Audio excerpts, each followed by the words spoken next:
ത്രിയേക ദൈവത്തിൻ്റെ വലിയ തിരുനാമം മഹത്വപ്പെടുമാറാകട്ടെ. അനുഗ്രഹിക്കപ്പെട്ട വാത്സല്യ സഹോദരങ്ങളെ,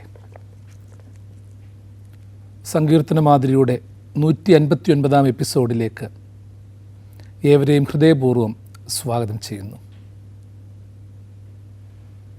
ഓരോ സങ്കീർത്തനവും ജീവിതത്തിനുള്ള ഉത്തമ ഭക്ഷണമായും പാനീയമായും അനുഭവമായും രൂപാന്തരപ്പെടുത്തി അവ വായിക്കുകയും ധ്യാനിക്കുകയും ചെയ്ത് മുൻപോട്ട് പോകുവാൻ ദൈവം നമ്മെ സഹായിക്കട്ടെ എന്ന് ആമുഖമായിട്ട് ഓർപ്പിക്കുകയാണ്. ഈ എപ്പിസോഡിൽ 39 സങ്കീർത്തനം 1 മുതൽ 5 വരെയുള്ള വേദഭാഗം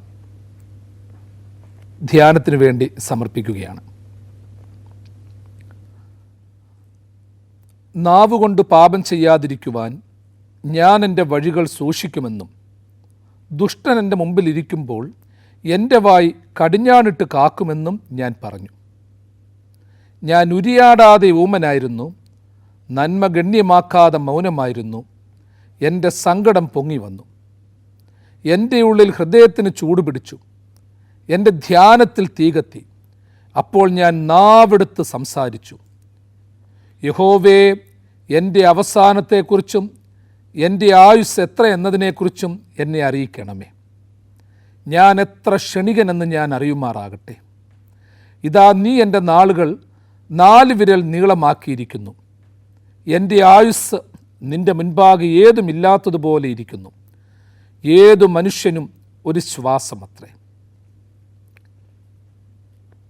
39 സങ്കീർത്തനം ദാവീദ് രാജാവിനാൽ വിരചിതമാണ്. സങ്കീർത്തനങ്ങളിൽ ബഹുഭൂരിഭാഗവും ദാവീദിനാൽ എഴുതപ്പെട്ടതും പാടപ്പെട്ടതുമാണ്. യഹൂദന്മാരെ സംബന്ധിച്ച് അവരുടെ പാട്ടുപുസ്തകമാണ് സങ്കീർത്തനം. അതുകൊണ്ട് തന്നെ സങ്കീർത്തനങ്ങൾ ആദ്യ കാലഘട്ടത്തിൽ വായിക്കുക എന്നല്ല, പാടുക എന്നാണ് പറഞ്ഞിരുന്നത്. അത് പാട്ടുകളാണ്, അത് ഗാനരൂപത്തിലാണ് എഴുതിയിരിക്കുന്നത്. അത് മലയാള പരിഭാഷയിലും ഒരുപക്ഷെ നമ്മൾക്ക് സാധാരണ രീതിയിൽ വായിക്കാൻ പറ്റാമെങ്കിലും പാടി നോക്കിയാൽ ഓരോ വരികളും ഓരോ താളത്തോടെ നമുക്ക് അത് പാടാനും അനുഭവിക്കാനും പറ്റും. ഓരോ മനുഷ്യനും നേരിടുന്ന ഓരോ ജീവിതാനുഭവങ്ങളെ അതിൻ്റേതായ ആ ഒരു താളത്തിൽ, അത് മെലങ്കോളിക്കാണെങ്കിൽ, അതായത് ദുഃഖപൂരിതമായിട്ടാണെങ്കിൽ ആ രീതിയിൽ, അല്ല ഒരു ജോയസ് ആറ്റിറ്റ്യൂഡിലാണെങ്കിൽ ആ രീതിയിൽ ഒക്കെ നമുക്ക് ഇതിനെ പറയുവാനും പാടാനും പറ്റും. ഗ്രീക്ക് മെലോഡ്രാമയിൽ നമുക്കൊക്കെ അറിയാമല്ലോ, സോളിലോക്കി എന്ന് പറയുന്ന ഒരു പദം, പ്രത്യേകിച്ച് ഇത് പഠിച്ചിട്ടുള്ളവർക്കറിയാം. അതായത് നമ്മൾ പറയത്തില്ലേ, ഒരു മനസ്സിൻ്റെ ഒരു ഉദ്ഗ്രഥനമെന്നോ അല്ലെങ്കിൽ മനസ്സിൻ്റെ ഒരു കഥനമെന്നോ ഒരു മാനസിക കഥനമെന്നോ ഒക്കെ അതിനെ നമുക്ക് പറയാം. അതായത് മനസ്സിൽ നിന്നുകൊണ്ട് തന്നെ പുറമേ കേൾക്കാതെ എന്നാൽ പറഞ്ഞുകൊണ്ടിരിക്കുന്ന ചില തലങ്ങൾ. ചിലപ്പോൾ പുറമേ നമ്മൾക്ക് ഒരു സെക്കൻഡ് പേഴ്സൺ വേണമെന്നില്ല.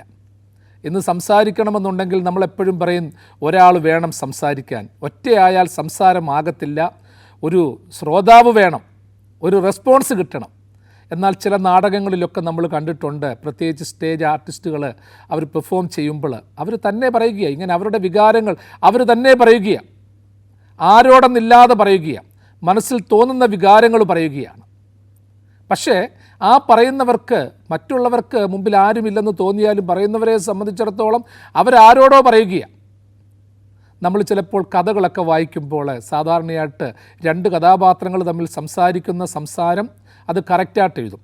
എന്നാൽ മനസ്സിൽ പറയുന്നത് ഒരു ഡോട്ട് രീതിയിൽ പ്രത്യേകിച്ച് കോളത്തിലാക്കി രൂപപ്പെടുത്തിയിട്ട് അതിനെ അവതരിപ്പിക്കാറുണ്ട്. എന്ന് വെച്ചാൽ ആ കാര്യം മനസ്സിൽ പറയുന്ന കാര്യമാണ്, അത് പുറമേ ആരും കേൾക്കാനുള്ളതല്ല. പക്ഷേ ആ കഥ വായിക്കുന്ന ആ ശ്രോതാവിന് മനസ്സിലാകത്തക്ക രീതിയിൽ കഥാപാത്രത്തിൻ്റെ മനസ്സിലെ കഥനം അത് മനസ്സിലാക്കുവാൻ വേണ്ടി പറയുന്നു എന്ന് മാത്രം. ആയതുപോലെ സങ്കീർത്തനങ്ങളെ സംബന്ധിച്ച് നോക്കിക്കഴിഞ്ഞാലും ഇതുപോലെ എന്താ പറയുന്നത്, പുറമേ ആരും കേൾക്കാനില്ലെങ്കിലും മനസ്സിൽ പറയുന്ന ഒരുപാട് കാര്യങ്ങളുണ്ട്. അതായത് സങ്കീർത്തനങ്ങൾ പറയുന്നവർ, പ്രാർത്ഥിക്കുന്നവർ അവരുടെ രക്ഷിതാവിനോട് അവർ പറയുകയാണ്, ദൈവത്തോട് സംവേദിക്കുകയാണ്. പക്ഷേ അത് വായിക്കുമ്പോൾ നമുക്ക് ഒരു വലിയ ഉൾക്കാഴ്ച കിട്ടുകയാണ്. അതേസമയം അവർ ദൈവത്തോട് പറയുന്ന കാര്യങ്ങൾ, അപ്പം നമ്മളും അതിനോട് ചേർന്ന് കുറേ കാര്യങ്ങൾ പറയുകയാണ്. സങ്കീർത്തനങ്ങളുടെ ഒരു ശൈലി അതാണ്. അതായത് സങ്കീർത്തനം എഴുതിയ ദാവീദാണെങ്കിലും ആസാഫ് ആണെങ്കിലും കോരഹപുത്രന്മാരാണെങ്കിലും അവരാരാണെങ്കിലും അവരുടെ വികാരങ്ങൾ ദൈവത്തോട് പറയുന്നു. പക്ഷേ ആ പറയുന്ന വികാരങ്ങളിലൂടെ തുടർച്ചയായി നമ്മളെക്കൊണ്ടും ദൈവത്തോട് പറയാനും പ്രാർത്ഥിക്കാനും പ്രേരിപ്പിക്കുന്നു. സഹോദരങ്ങളോട് എങ്ങനെ ഇടപെടണമെന്ന് പറയാൻ പ്രേരിപ്പിക്കുന്നു. അതുകൊണ്ട് തന്നെ കഥാപാത്രങ്ങൾ അധികമില്ലാത്ത, കഥാതന്തുക്കൾ അധികമില്ലാത്ത ഒരു വലിയ പഠനമാണ് സങ്കീർത്തനമെന്ന് നമ്മൾ ചിന്തിച്ചോണം. ഈ 39-ാം സങ്കീർത്തനം പ്രത്യേകിച്ച് ഓർത്തോണം. ഇതിൻ്റെ തുടക്കത്തിൽ തന്നെ പറയുന്നു, യദൂദൂൻ എന്ന് പറയുന്ന ഒരു സംഗീത പ്രമാണിയെപ്പറ്റി പറയുന്നുണ്ട്. യദൂദൂൻ ഒരു പക്ഷേ രാഗമാകാം, താളമാകാം, ഒരു വ്യക്തിയാകാം. യദൂദൂൻ എന്ന് പറയുന്നത് പുതിയ മോഡേൺ പഠനങ്ങളിൽ പറയുന്നത് ഒരു സങ്കീർത്തനക്കാരനാണ്. പ്രത്യേകിച്ച് അതിന് താളവും രാഗവും ഒക്കെ കൊടുക്കുന്ന ഒരു മ്യൂസിഷ്യനാണ്. ആസാഫിനെ പോലെയുള്ള ഒരു മ്യൂസിഷ്യനാണ്. ചിലപ്പോൾ സങ്കീർത്തനത്തിൻ്റെ ഒരു പ്രത്യേകതയോട് ചില പ്രത്യേക ഭാഗങ്ങളിൽ ചില വാക്കുകൾ, ചില പ്രത്യേകമായ കോളങ്ങളൊക്കെ രേഖപ്പെടുത്തിയിട്ടുണ്ട്. പ്രത്യേകിച്ച് അതിന് താളം നൽകിയവർ, അതിന് ഈണം നൽകിയവർ, രാഗം നൽകിയവർ, അവരെയൊക്കെ അതിൻ്റെ അകത്ത് ഓർക്കുന്നുണ്ട്. അതുകൊണ്ട് ഓരോ സങ്കീർത്തനങ്ങളുടെയും ടിപ്പണി പോലെ അതിൻ്റെ തലക്കെട്ടായിട്ട്, അതിൻ്റെ ഇടയ്ക്കായിട്ട്, അവസാനമായിട്ട് ചിലതൊക്കെ രേഖപ്പെടുത്തും. കാരണം ചിലതൊന്നും നമ്മൾ മറക്കാൻ പാടില്ലാത്തതാണ്. നമ്മൾ പറയത്തില്ലേ, ഒരു കൃതി അത് ചില കൃതികളുടെ അടിയിൽ എഴുതിയിട്ടുണ്ട് പഴയ കാലത്ത്, അജ്ഞാത കർത്തൃകോ എന്ന് എഴുതിയിട്ടുണ്ട്. എന്ന് വെച്ചാൽ അത് ആരാ എഴുതിയെന്നറിയത്തില്ല. ഈ പഴയ കാലത്ത് പലപ്പോഴും ദൈവസ്തുതികളും മറ്റും രേഖപ്പെടുത്തുന്നവർ അവരുടെ പേര് പോലും വയ്ക്കാറില്ല എന്നുള്ളത് യാഥാർത്ഥ്യമാണ്. പിന്നീട് ഗുരുക്കന്മാരുടെ വാക്കുകൾ ശിഷ്യന്മാർ പിൽക്കാലത്ത് രേഖപ്പെടുത്തും. കാരണം അവരുടെ ശൈലി വെച്ച് ഇവരായിരിക്കും എഴുതിയേക്കുന്നത്. നമ്മൾ പറയാറില്ലയോ, പ്രത്യേകിച്ച് അനേകം കൃതികളൊക്കെ എഴുതിയിട്ടുള്ള ഒരുപാട് പേരുടെ, ലിയോ ടോൾസ്റ്റോയ് പോലെയുള്ളവരുടെ കൃതികൾ അവർ തന്നെ എഴുതിയതാണോ എന്ന് സംശയമാണ്. പക്ഷേ പിൻഗാമികൾ അവർക്കത് ആട്രിബ്യൂട്ട് ചെയ്ത് കൊടുത്തു. അതുപോലെ ഇവിടെ യദൂദൂൻ എന്ന് പറയുന്ന ഒരു സംഗീത പ്രമാണിയെ, ഒരു വ്യക്തിത്വത്തെ ഇവിടെ ദാവീദ് പ്രത്യേകിച്ച് ഓർക്കുന്നുണ്ട്. താൻ എഴുതിയിട്ടുണ്ടെങ്കിലും അതിന് താളവും രാഗവും ഒക്കെ നൽകിയ ചില വ്യക്തിത്വങ്ങൾ. അതുപോലെ പ്രിയമുള്ളവരെ, ചിലരെയൊന്നും നമ്മൾ മറക്കാൻ പറ്റാത്തവരാണ്. നമ്മുടെ ജീവിതത്തിന് താളവും രാഗവും നൽകിയവർ, നമുക്ക് വേണ്ടി പ്രാർത്ഥിച്ചവർ, പ്രാർത്ഥിക്കാൻ പഠിപ്പിച്ചവർ, നമ്മളെ അനുഗ്രഹിച്ചിട്ടുള്ളവർ, നമുക്ക് നേതൃത്വം നൽകിയിട്ടുള്ളവർ, അവരെയൊക്കെ പ്രാർത്ഥനയിലും നമ്മളുടേതായിട്ടുള്ള ശുശ്രൂഷകളിലും ഒക്കെ നമ്മൾ ഓർക്കണം. അവരെയൊന്നും മറക്കാൻ പാടില്ല. സങ്കീർത്തനങ്ങളിൽ പോലും ഇത്തരത്തിലുള്ള ചില രേഖപ്പെടുത്തലുകൾ കൃത്യമായിട്ട് പറഞ്ഞിട്ടുണ്ട്. അതിൽ രേഖപ്പെടുത്തിയിരിക്കുകയാണ്. അത്തരക്കാരെ അനുസ്മരിക്കണം. കാരണം ഇന്നത്തെ കാലത്ത് പലതിനും ഇന്ന് തലക്കെട്ടുകളില്ല. പലതിനും ഇന്ന് നമ്മൾ പറയത്തില്ലേ, ചിലതിനൊക്കെ ഇന്ന് രക്ഷാകർതൃത്വമില്ല. ചില കാര്യങ്ങൾക്കൊക്കെ ഇന്ന് ആരെഴുതിയെന്ന് പോലും അറിയത്തില്ല. എല്ലാവരും പറയും, എല്ലാവരും പങ്കുവെക്കും. പക്ഷേ അതിൻ്റെ ഉപജ്ഞാതാവിനെ മറന്നുപോകുന്ന ഒരു കാലഘട്ടത്തില്ല. അപ്പോൾ അതുകൊണ്ട് ചില കാര്യങ്ങളൊന്നും നമ്മൾ മറക്കരുത്.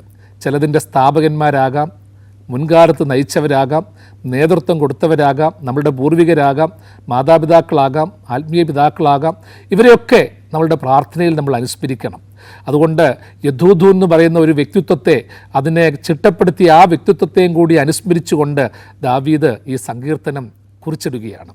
ഒരു വലിയ ആശയം, ജീവിതത്തിൻ്റെ ഉയർച്ച താഴ്ചകളെ പറ്റിയുള്ള ഒരു തിരിച്ചറിവ്, ഒരു സാക്ഷ്യം, ഒരനുഭവം, ഭാവി തലമുറയെക്കുറിച്ചുള്ള ഒരു പഠിപ്പിക്കൽ, ഇതെല്ലാം ഉൾക്കൊള്ളുന്ന ഒരു അനുഭവമാണ് ഈ സങ്കീർത്തനത്തിലൂടെ ദാവീദ് നമ്മളെ പഠിപ്പിക്കുന്നത്. ഇതിൽ തുടങ്ങുന്നത് ഇങ്ങനെയാണ്: നാവുകൊണ്ട് പാപം ചെയ്യാതിരിപ്പാൻ ഞാൻ എൻ്റെ വഴികളെ സൂക്ഷിക്കുമെന്നും ദുഷ്ടൻ എൻ്റെ മുമ്പിൽ ഇരിക്കുമ്പോൾ എൻ്റെ വായ് കടിഞ്ഞാണിട്ട് കാക്കുമെന്നും ഞാൻ പറഞ്ഞു. ഈ സങ്കീർത്തനങ്ങളുടെ ഒരു പ്രത്യേകത, ആശയങ്ങളുടെ ആവർത്തനം പല രീതിയിൽ വരും. ഞാൻ കഴിഞ്ഞ സങ്കീർത്തനം പറഞ്ഞപ്പോൾ പറഞ്ഞു, അതിലും ചില കാര്യങ്ങളിൽ മിണ്ടാതിരിക്കണം, ചിലയിടത്തുനിന്ന് മാറിയിരിക്കണമെന്നുള്ള കാര്യങ്ങൾ 1-ാം സങ്കീർത്തനത്തിൽ തന്നെ തുടങ്ങുകയാണ്. അതുകൊണ്ട് തന്നെയാണ് പറയുന്നത്, ദുഷ്ടൻ്റെ ആലോചന പ്രകാരം നടക്കരുത്, ദുഷ്ടന്മാരുടെ ആലോചന പ്രകാരം നടക്കരുത്, പാപികളുടെ വഴിയിൽ നിൽക്കരുത്, പരിഹാസികളുടെ ഇരിപ്പിടത്തിലിരിക്കരുത്, യഹോവയുടെ ന്യായപ്രമാണം ധ്യാനിക്കണം, അവൻ ഭാഗ്യവാൻ എന്ന് പറഞ്ഞു. അതുപോലെ തന്നെ ഇവിടെ കൃത്യമായിട്ട് പറയുകയാണ്, നാവുകൊണ്ട് പാപം ചെയ്യാതിരിപ്പാൻ വഴികളെ സൂക്ഷിക്കണം, ദുഷ്ടൻ എൻ്റെ മുമ്പിലിരിക്കുമ്പോൾ എൻ്റെ വായ് കടിഞ്ഞാണിട്ട് കാക്കണം. അത് ദാവീദ് പറയുകയാണ്. ആരോടും പറഞ്ഞതല്ല, തന്നോട് തന്നെ പറഞ്ഞതാണ്. ഇന്നത്തെ കാലത്ത് പലപ്പോഴും പലരുടെയും പരാതി എന്താണെന്നറിയാമോ? ഞാൻ പറയുന്നത് കേൾക്കാൻ ആരുമില്ല, എനിക്കൊരു സ്റ്റേജ് കിട്ടുന്നില്ല. അത് ആത്മീയ ശുശ്രൂഷകർ പലപ്പോഴും ഏറ്റവും കൂടുതൽ പറയുന്നത്, എനിക്കൊരു സ്റ്റേജ് കിട്ടുന്നില്ല.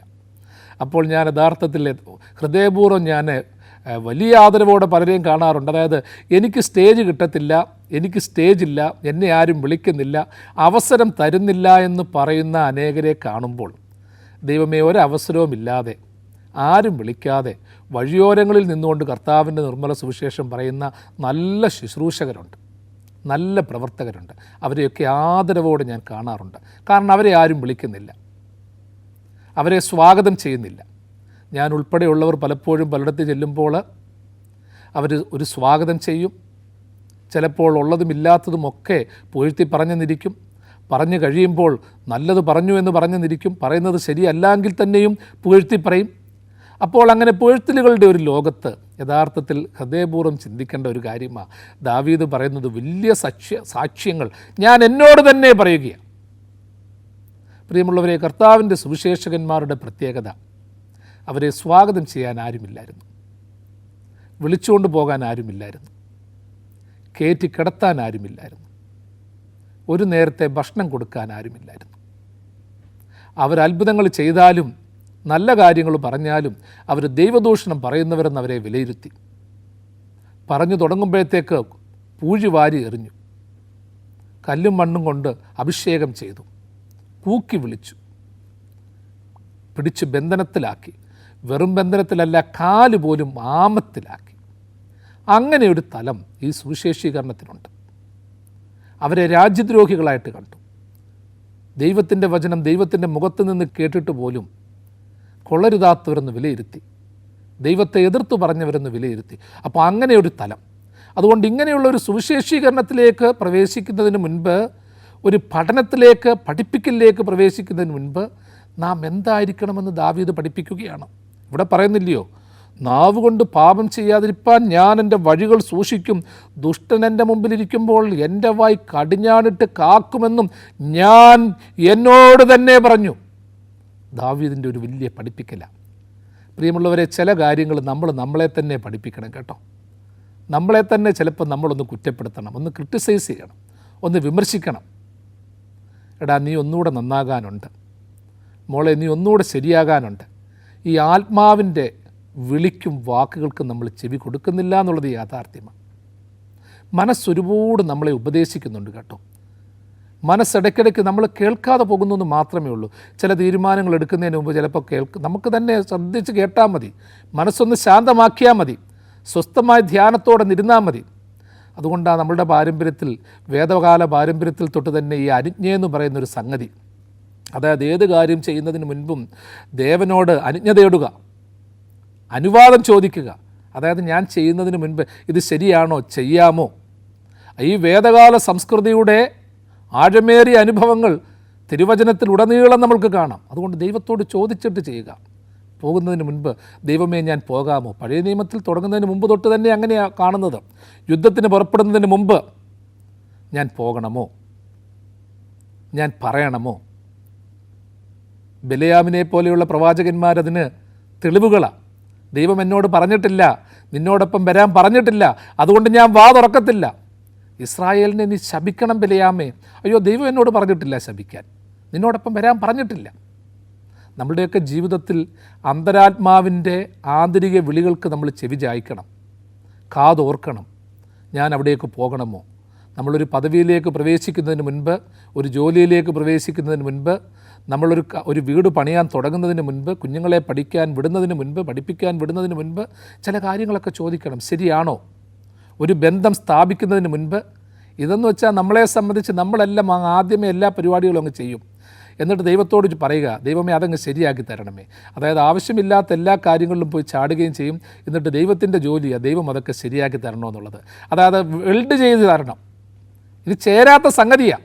ചേരാത്ത സംഗതിയെ നമ്മൾ ചില കാര്യങ്ങളുണ്ടല്ലോ, ചില സാധനങ്ങൾ നമ്മൾ അപ്പാരറ്റസ് ഇൻസ്ട്രുമെൻറ്റ്സ് ശരിയാക്കുമ്പോൾ, പ്രത്യേകിച്ച് ഈ വെൽഡിംഗ് ഒക്കെ ചെയ്യുന്നവർക്ക് നന്നായിട്ടറിയാം, ചേരാത്ത സാധനങ്ങളെ ചില പ്രത്യേകമായ സാധനങ്ങളൊക്കെ ചേർത്ത് ഫിറ്റ് ചെയ്ത് നിർത്തും.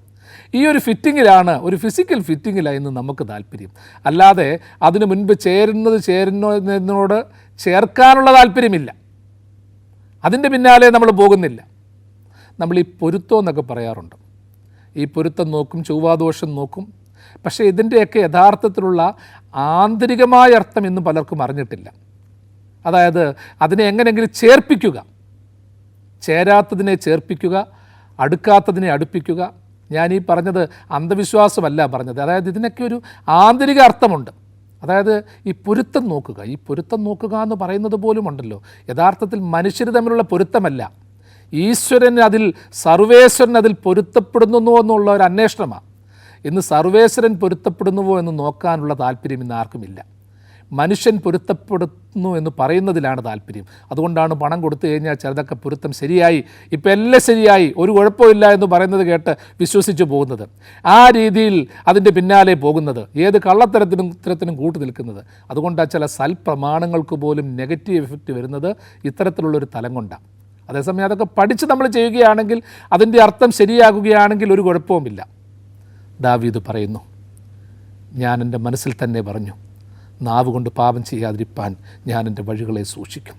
ദുഷ്ടൻ എൻ്റെ മുമ്പിലിരിക്കുമ്പോൾ എൻ്റെ വഴി കടിഞ്ഞാണിട്ട് കാക്കും എന്ന് ഞാൻ പറഞ്ഞു. ചിലപ്പോൾ നമുക്ക് ഉപദേശകർ കാണത്തില്ല പ്രിയമുള്ളവരെ. നീ എവിടേക്ക് പോകരുതെന്നും നിൻ്റെ വഴി ശരിയല്ല എന്നും നീ ചെയ്യണ്ടെന്നൊന്നും പറഞ്ഞു തരാൻ ആരുമില്ല. നമ്മൾ പറയും, അയ്യോ എന്നെ ആരും ഒന്നും ഉപദേശിച്ചില്ലല്ലോ, ചെയ്യുന്നത് തെറ്റാണെന്ന് പറഞ്ഞു തന്നില്ലല്ലോ, ഒന്നും പഠിപ്പിച്ചില്ലല്ലോ. അന്നൊക്കെ എന്നെ ഒരാൾ പഠിപ്പിച്ചിരുന്നെങ്കിൽ, പറഞ്ഞു തന്നെങ്കിൽ ഞാനിങ്ങനെ ചെയ്യത്തില്ലായിരുന്നു. എന്തിനാ പ്രിയപ്പെട്ടവനെ നീ ഇങ്ങനെ പരിതപിക്കുന്നത്, സ്വയം ഇല്ലാതാകുന്നത്? നിന്നെ ആരാ പഠിപ്പിക്കേണ്ടത്? പ്രിയപ്പെട്ടവളെ, നിനക്കാരാ ഉപദേശം തരേണ്ടത്? ചില സമയത്ത് നമ്മൾക്ക് തന്നെ ഉപദേശകരാകണം. ദൈവത്തിൽ നിന്ന് സ്വരം കേട്ട് നമ്മളെ തന്നെ നിയന്ത്രിക്കണം. ദാവീദ് ആ ഒരു നിയന്ത്രണത്തിലാണ് പറഞ്ഞത്. ഞാൻ എന്നോട് തന്നെ പറഞ്ഞു, എൻ്റെ മനസ്സിൽ പറഞ്ഞു, ഹൃദയത്തോട് പറഞ്ഞു. മറ്റുള്ളവരെയൊക്കെ ഉപദേശിക്കുന്നതിന് മുൻപ് നമുക്കാരും കാണത്തില്ല, അപ്പനും അമ്മയൊന്നും പറഞ്ഞു തരാൻ കാണത്തില്ല, അപ്പൻ്റെ അമ്മയുടെയും വാക്ക് നമ്മൾ കേൾക്കത്തില്ല. ഇതിന് താല്പര്യമില്ല, ഗുരുക്കന്മാരെ ബഹുമാനമില്ല, സഹോദരങ്ങളോട് താല്പര്യമില്ല. ഉപദേശിക്കുന്നവരൊക്കെ ശത്രുക്കളാക്കി മാറ്റി നമ്മൾ. തെറ്റാണെന്ന് പറഞ്ഞവരൊക്കെ ശാപമായി നമ്മൾ കണ്ടു, അസൂയക്കാരാണെന്ന് കണ്ടു, അവർ നമ്മളോട് കുശുമ്പ് കുത്തുവാന്ന് നമ്മൾ പറഞ്ഞു. എന്നാൽ ഒറ്റക്കാര്യം ശ്രദ്ധിച്ചോണം, എനിക്ക് നിങ്ങൾക്കും ഉപദേശകരില്ല എന്ന് പറഞ്ഞ് നമ്മൾ തെറ്റിപ്പോകരുത്. എൻ്റെ അപ്പനും അമ്മയും ശരിയല്ല എന്ന് പറഞ്ഞ് ഞാൻ തെറ്റായ വഴി പോകരുത്. എനിക്കൊരു പുതിയ വഴി കാണിച്ചു തരാൻ തലതൊട്ടപ്പനില്ല എന്ന് പറഞ്ഞ് പരിതപിക്കരുത്. വചനത്തിൻ്റെ ശ്രേഷ്ഠത പോലെ ഞാൻ എന്നോട് പറഞ്ഞു, ദൈവം നമുക്ക് വെളിവാക്കി തരും, ആ ഒരു അനുഭവം കാണിച്ചു തരും. വീണ്ടും ആ വാക്ക് നമ്മൾ ശ്രദ്ധിക്കുമ്പോൾ, ഞാൻ ആദ്യം പറഞ്ഞു, ഉപദേശകന്മാരില്ലെങ്കിലും സ്വയമായി നമ്മൾ ചില ഉപദേശകരാകണം. ദൈവത്തിൻ്റെ സ്വരം നമ്മൾ കേൾക്കണം എന്ന് പറഞ്ഞു. വീണ്ടും അതിൽ നിന്ന് പറഞ്ഞു, ഞാൻ എന്നോട് തന്നെ പറഞ്ഞ് അതിനെ അന്തരാത്മാവിൻ്റെ സ്വരം കേട്ട് ആന്തരിക ശുദ്ധീകരണവും ആന്തരിക ബലവും പ്രാപിക്കാൻ മനസ്സ് കാണിക്കണമെന്നും പറഞ്ഞു. വീണ്ടും ഓർത്തു, അതിലെന്താ പറഞ്ഞിരിക്കുന്നത്? പാപം ചെയ്യാതിരിപ്പാൻ വഴികൾ സൂക്ഷിക്കും. നാവുകൊണ്ട് പാപം ചെയ്യാതിരിപ്പാൻ, നാവുകൊണ്ട് പാപം ചെയ്യാതിരിപ്പാൻ ഞാൻ എൻ്റെ വഴികളെ സൂക്ഷിക്കും. ഈ നാവ് കൊണ്ടുള്ള പാപം, പല പാപങ്ങളുണ്ട് കേട്ടോ. ചിന്ത കൊണ്ടും ആലോചനകൾ കൊണ്ടും പ്രവൃത്തികൾ കൊണ്ടും സാഹചര്യങ്ങൾ കൊണ്ടൊക്കെയുള്ള പാപം. ഇതിൽ പറയുന്ന സാഹചര്യങ്ങൾ കൊണ്ടുള്ളൊരു പാപം. നാവ് കൊണ്ട് പാപം ചെയ്യാതിരിപ്പാൻ ഞാൻ എൻ്റെ വഴികളെ സൂക്ഷിക്കും. എന്തുകൊണ്ടാണ് നാവ് കൊണ്ട് പാപം വരേണ്ട വഴിത്താരി അതെങ്ങനെ?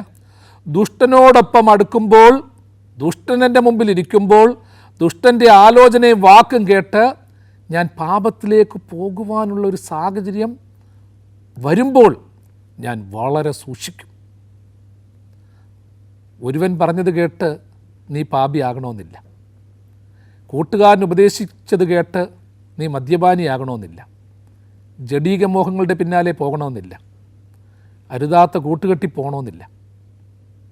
വളരെ സൂക്ഷിച്ചോണം, വഴികളെ സൂക്ഷിച്ചോണം. പണ്ടുള്ളവർ പറയത്തില്ലയോ, നിൻ്റെ വഴി നാശത്തിൻ്റെ പാതയാണ്, വഴികൾ ഒത്തിരി സൂക്ഷിച്ചോണം. നാശത്തിലേക്കുള്ള പാത വിശാലമാണ്, എന്നാൽ ദൈവത്തിലേക്കുള്ള പാതകൾ ഇടുങ്ങിയതാണ്. ഒരുപാട് വഴിത്താരുകളുണ്ട് എൻ്റെ പ്രിയപ്പെട്ട കുഞ്ഞുങ്ങളെ. നാവ് കൊണ്ട് പാപം ചെയ്യാതിരിപ്പാൻ തക്കവണ്ണം ഒരുപാട് ശ്രദ്ധിക്കണം. ഈ നാവ് കൊണ്ട് എന്തെല്ലാം നല്ല കാര്യങ്ങൾ ചെയ്യാൻ പറ്റും. ശരിയാ, നമ്മൾ പോകുന്ന സാഹചര്യങ്ങൾ ഒരു പരിധിവരെ നമ്മളെ ബാധിക്കും.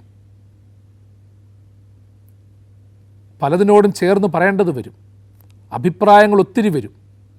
നിരപരാധിയെ ക്രൂശിക്കേണ്ടത് വരും. ഈ നാവ് ദൈവസന്നിധിയിൽ സമർപ്പിക്കണം. ദൈവത്തെ സ്തുതിക്കാനുള്ള നാവാണ്. വഴികളെ സൂക്ഷിക്കുന്നവന് അധരങ്ങളെ സൂക്ഷിക്കും. വഴികളെ സൂക്ഷിക്കുന്നവന് ദൈവത്തിലേക്കുള്ള വഴി തുറന്നു കാണിക്കപ്പെടും. വഴികളെ സൂക്ഷിക്കുന്നവന് ദൈവരാജ്യത്തിലേക്കുള്ള വഴി വെട്ടും. വഴികളെ സൂക്ഷിക്കുന്നവന് അനേകർക്ക് ആശ്വാസമാകാൻ പറ്റും.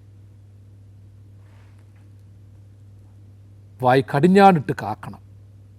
ഇന്ന് കടിഞ്ഞാണിട്ട് കാക്കാൻ പറ്റാത്തത് കൊണ്ടാണ് പ്രിയമുള്ളവരെ ഇന്ന് പല കുടുംബങ്ങളിലെയും പ്രശ്നം. അമ്മായിയമ്മയും മരുമകളും ഭാര്യയും ഭർത്താവും മക്കളും മാതാപിതാക്കളും തമ്മിലൊക്കെയുള്ള അടിസ്ഥാനമായ പ്രശ്നങ്ങൾക്ക് കാരണം ഈ നാക്കൊന്ന് നിയന്ത്രിക്കാൻ പറ്റാത്തതാണ്. എല്ലാത്തിനും മറുപടി പറഞ്ഞേ പറ്റൂ. എടുത്തു ചാടി മറുപടി പറഞ്ഞേ പറ്റൂ. പ്രിയമുള്ളവർ, ഈ നാക്കൊന്ന് നിയന്ത്രിച്ചാട്ടം ഒരു പരിധിവരെ നിൻ്റെ കുടുംബത്തിൽ സമാധാനം കടന്നു വരും. എങ്ങനെയൊക്കെ നമ്മൾ ഈ നരകത്തിലെ കട്ടുറുമ്പുകൾ എന്ന് ചിലരെക്കുറിച്ച് പറയാറില്ല. നമ്മൾ തന്നെയാകാം, മറ്റുള്ളവരാകാം, പ്രിയപ്പെട്ടവരൊക്കെ ആകാം. നരകത്തിലെ കട്ടുറുമ്പുകളാകും. ഭ്രാന്തന്മാരെ മുഴുഭ്രാന്തന്മാരാക്കുന്ന ചില വ്യക്തിത്വങ്ങളുണ്ട്, ചില കുടുംബിനികളുണ്ട്. ഇല്ലാത്തത് പറഞ്ഞ്, നിയന്ത്രണമില്ലാത്ത വാക്കുകൾ പറഞ്ഞ് കൊലപാതകം സൃഷ്ടിക്കുന്നവർ. ഇന്നത്തെ കാലത്ത് സീരിയലുകളും മറ്റും കാണുന്നത് തെറ്റാണെന്ന് പലരും പറഞ്ഞാലും ചില കാര്യങ്ങളൊക്കെ നന്മയില്ലെന്ന് ഞാൻ പറയുന്നില്ല. ചിലതൊക്കെ കണ്ട് ഇത് പഠിക്കാനുള്ളതാണ്. അതിലെ പാഠങ്ങൾ പിന്തുടരാനല്ല. എങ്ങനെ നന്നായിട്ട് ജീവിക്കാം, ഇന്നതൊക്കെ ഉപേക്ഷിക്കണമെന്ന് പഠിപ്പിക്കുന്ന കാര്യങ്ങളാണ്. തലയണ മന്ത്രങ്ങൾ, നിരപരാധിയെ ക്രൂശിക്കുന്ന വാക്കുകൾ പറയുന്നത്, അഭിപ്രായങ്ങൾ പറയുന്നത്, ദൂഷിത വാക്കുകൾ പറയുന്നത്, നാവ് കടിഞ്ഞാണിട്ട് കാക്കും. ഒരു തീരുമാനം ഉറച്ചെടുത്തോണം. ഞാൻ എപ്പോഴും പറയും, നമ്മൾ ഒത്തിരി സുവിശേഷമൊന്നും പറയണ്ട കേട്ടോ, ഒത്തിരി ഉപദേഷ്ടാക്കളുമാകണ്ട, ഒത്തിരി പണ്ഡിതന്മാരുമാകണ്ട. ഒരു കാര്യം ചിന്തിച്ചാൽ മതി, ഞാൻ എൻ്റെ നാവിനെ ഒന്ന് കടിഞ്ഞാണിട്ട് കാക്കും. ദൈവസന്നിധി കൂടുതലായിട്ട് പ്രാർത്ഥിക്കേണ്ടതാണ്. ഓരോ ദിവസവും പോകുമ്പോൾ പ്രാർത്ഥിക്കേണ്ട പ്രാർത്ഥനയാണ്, ദൈവമേ എൻ്റെ നാവിനെ നിയന്ത്രിക്കാൻ എന്നെ പഠിപ്പിക്കണമേ. നമ്മളെപ്പോഴും മറ്റൊത്തിരി പ്രാർത്ഥനകൾ പ്രാർത്ഥിക്കും, ഒരുപാട് കാര്യങ്ങൾ പറയും. എൻ്റെ നാവിനെ നിയന്ത്രിക്കാൻ എന്നെ പഠിപ്പിക്കണമേ. നാവിനെയും വികാരങ്ങൾ, ചില കാര്യങ്ങളിൽ ഓർത്തോണം, ചിലതിൻ്റെയൊക്കെ കടിഞ്ഞാൺ ദൈവം നമുക്ക് തന്നിട്ടുണ്ട്. അത് നമുക്ക് തന്നെ നിയന്ത്രിക്കാം. നിങ്ങളൊരു വാഹനം ഓടിക്കുക എന്ന് വെച്ചു, നിങ്ങളെ ഡ്രൈവിംഗ് പഠിപ്പിച്ച ഒരു ഗുരുവുണ്ട്. നിങ്ങൾക്ക് വാഹനം നിങ്ങൾ വാങ്ങിച്ചതാകാം, വാങ്ങിച്ച് തന്നതാകാം. നിയന്ത്രിക്കാൻ തക്കവണ്ണമുള്ള നിയമ സംവിധാനങ്ങളുണ്ട്. ഗവൺമെൻറ്റിൻ്റെ റൂൾസ് ആൻഡ് റെഗുലേഷൻസ് ഒത്തിരിയുണ്ട്. പക്ഷേ ഇതിനെ നിയന്ത്രിക്കുന്നത്, അത് ബ്രേക്ക് ചവിട്ടേണ്ടത്, ക്ലച്ച് ചവിട്ടേണ്ടത്, ഇതൊക്കെ നിങ്ങളുടെ ഡ്യൂട്ടിയാണ്, ഓടിക്കുന്നവൻ്റെ ഡ്യൂട്ടിയാണ്.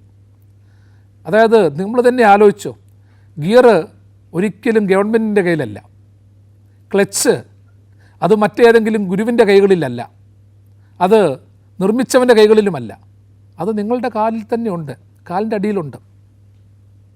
ഇതൊക്കെ നിയന്ത്രിച്ചുകൊണ്ട് പോകാനുള്ള ശക്തി, ഇതൊക്കെ സമൂഹം പഠിപ്പിക്കുന്നത് എന്താ?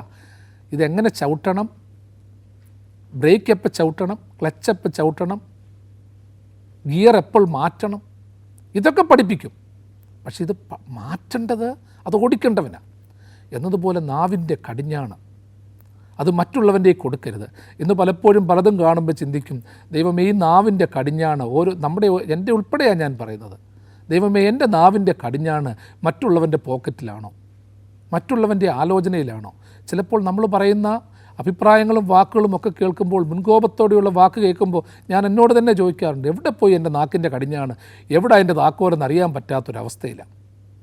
അതുകൊണ്ട് ഓരോരുത്തരും ധ്യാനത്തോടെ ചിന്തിക്കണം, ദൈവമേ ഈ നാവിൻ്റെ കടിഞ്ഞാണ് എൻ്റെ കയ്യിലുണ്ട്, ഇനി നിയന്ത്രിക്കാൻ പറ്റാതെ വരുമ്പോൾ ദൈവത്തിൻ്റെ കൈകളിലേക്ക് കൊടുക്കണം. ദൈവമേ നിൻ്റെ പാദത്തിൽ ഞാൻ ഇടുകയാണ്, ഈ നാവിൻ്റെ കടിഞ്ഞാണ്, നീ ഒന്ന് പിടിക്കണം, നീ ഒന്ന് നിർത്തണം. ചിലപ്പോൾ ചില സമയത്ത് ദൈവം കടിഞ്ഞാണൊക്കെ നാവിന് കടിഞ്ഞാണിട്ടാൽ, ജീവിതത്തിൽ ചിലതിനൊക്കെ കടിഞ്ഞാണിട്ടാൽ ചിലപ്പോൾ പ്രശ്നങ്ങളൊക്കെ ആകും കേട്ടോ. ചിലപ്പോൾ സംസാരിക്കാൻ പറ്റാതിരിക്കും, ചിലപ്പോൾ വോയിസ് റെസ്റ്റ് വേണ്ടി വന്നെന്നിരിക്കും.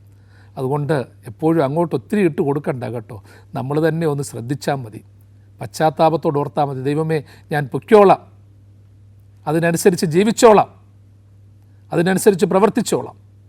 അതിനനുസരിച്ച് മുൻപോട്ട് പോകാം എന്നുള്ള രീതിയിൽ മുൻപോട്ട് പോകുവാൻ തക്കവണ്ണം നമുക്ക് ഇടയായിത്തീരണമെന്ന് പ്രത്യേകിച്ച് ഓർപ്പിക്കുകയാണ്. വിശുദ്ധിയെ തികച്ചു നാം ഒരുങ്ങി നിൽക്കാം, പ്രിയൻ വരുവതിൽ താമസമേറെയില്ല.